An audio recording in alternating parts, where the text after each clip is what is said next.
Deməli müəllimlər, bu nəzəriyyəmiz Banduranın sosial öyrənmə nəzəriyyəsidir. Bax, adından göründüyü kimi Bandura deyir ki, uşaq sosial mühit, sosial ətraf sayəsində öyrənir və sosial ətraf uşağa təsir edir, insana təsir edir, inkişafına, hər bir şeyinə.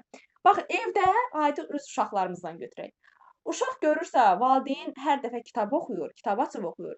Bir dəfə, iki dəfə, hələ məsələn, qammat uşağı demirəm də, biraz yekə uşağı deyirəm. Növbəti biraz o da başlayır kitaba maraq göstərməyə, kitab oxumağa. Ya görür ki, evdə hamı telefona maraqlıdır, hamının əlindən telefon düşmür, uşaq da telefona maraq göstərir, meyl göstərir. Görürsüz, gördüyün götürür. Uşaq evin güzgüsü deyirlər, ha, gördüyün. Adi məsələn, görür valideyn, atası siqaret çəkir, uşaq da məsələn, meyl göstərir, siqaretə maraqlı gəlir, görün bunu çək, bu necə bir şeydir? Çünki atanı bir nümunə kimi görür də uşaqlar adətən. O gördüyün götürür uşaq. Adi məsəl üçün burada bir nümunə veriblər, deyir, uşaq velosiped sürməyə anadan gəlmə bilmir ha. Uşaq müşahidə edir, görür ki, kənardakılar tutaq yolu tutur, pedalı basır. Bu da onu müşahidə edir, müşahidə nəticəsində də özü də velosiped sürməyə başlayır. Bu nədir? Bu oldu. Deməli dedik ki, sosial mühit, sosial öyrənmə, şagirdə təsir edən öyrənmə. Və bunu belə bir müəllimlər nümunə təcrübə aparıblar. Bu təcrübənin adı nədir? Bubble Dop təcrübəsidir. Deyir, 2 qrup uşağı ayrılırlar, 2 qrupa, uşaqları 2 qrupa ayırırlar və hərəsinə bir dənə rəhbər verirlər və onları da ayrı-ayrı otaqlara salırlar, bu qrup uşaqlarını. Və o otaqda bir dənə oyuncaq qoyurlar, kukla. Ona görə deyirlər, bubble doll kukla deməkdir ingilis dilində. Kukla qoyurlar, onlara rəhbərlik eləyən şəxs biri. Bir qrupdakı, axı dedim axı, 2 otaq olur, hər qrupa bir dənə, hər otağa bir qrup girir. Onlara rəhbərlik eləyən şəxs o kuklanı bir qrupdakı. Kuklanı döyür, saçını yolur, vurur, təhqir eləyir, pis sözlər deyir. Uşaqlar bunu müşahidə edir. Sonra uşaqlar müşahidə elədiklərini tətbiq edirlər.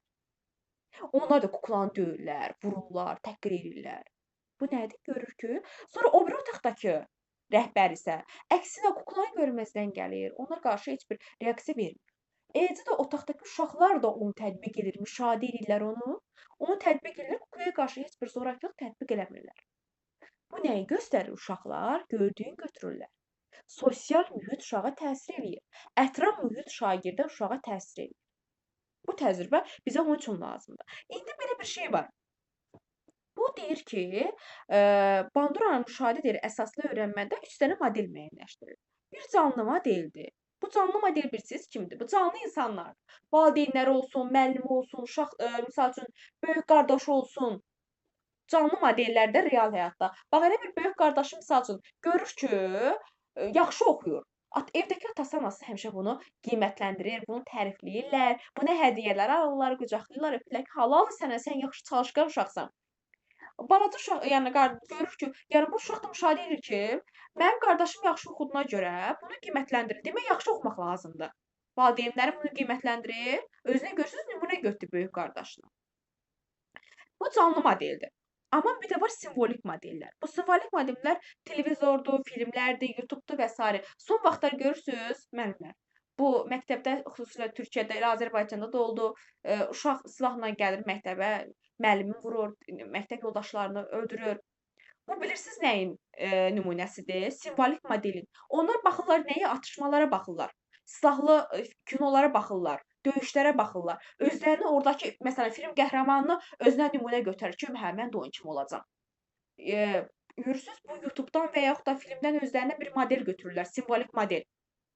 Ona görə deyirlər adətən uşaqlar üçün bu filmləri yığışdırsınlar. Uşaqlar çox baxırlar belə filmlərə. Bu oldu simvolik model. Bir də var sözlü təlimat. Sözlə, davranışla bağlı təlimat verir ki, bunu et. Məsələn, valideyn deyir, yaxşı oxu, televizora çox baxma, telefonla çox oynama, dərslərinlə məşğul ol. Bu da bizim olur sözlü təlimatımız. Və bir də müəllimlər, bu sosial mühitdə bunun əsas öyrənməkdən ötürü 4 əsas şərti var. Bu hansı şərt? Birinci, bizim yaxşı diqqətimiz olmalıdır. Yəni uşağın diqqəti olmalı, diqqətli uşaq olmalıdır. Məsələn, uşağın nə qədər diqqəti yayınıq olsa, heç o ətraf mühitdə nə baş verdi, o heç götürəsi deyil də. Amma diqqətli uşaq müşahidə eləyir, diqqətlə baxır. Sonra diqqətlə baxmaqdan sonra onun yadında saxlama saxlaya bilmə qabiliyyəti olmalıdır. Hə, mən baxdım, müşahidə elədim, amma mənim yadımda saxlaya bilməyəndən sonra mən onu tətbiq eləyə bilməyəcəm axı. Mən bunu yadımda saxlamalıyam ki, sonrakı repetiksiyada, yəni tətbiq etmə mərhələsi gəlir. Tətbiq eləyə biləm, icra eləyə biləm. Deməli, diqqətlə mənim diqqətim olmalıdır, diqqətli olmalıdır şagird. Sonra yadında saxlama qabiliyyəti olmalıdır ki, sonra onu tətbiq eləyə bilsin və sonra da motivasiya var ki, ətrafdan ona verilən motivasiyadır. Yəni bunu tətbiq eləyəndə ona necə reaksiya verirlər? Yaxşımı qarşılayırlar? Sənə verilən xoş təəssüratlardır, sözlərdir, sənə verilən onu tətbiq etmədə hədiyyələrdir. Bu da olur bizim motivasiyamız. Vəssalam, bu qədər müəllim.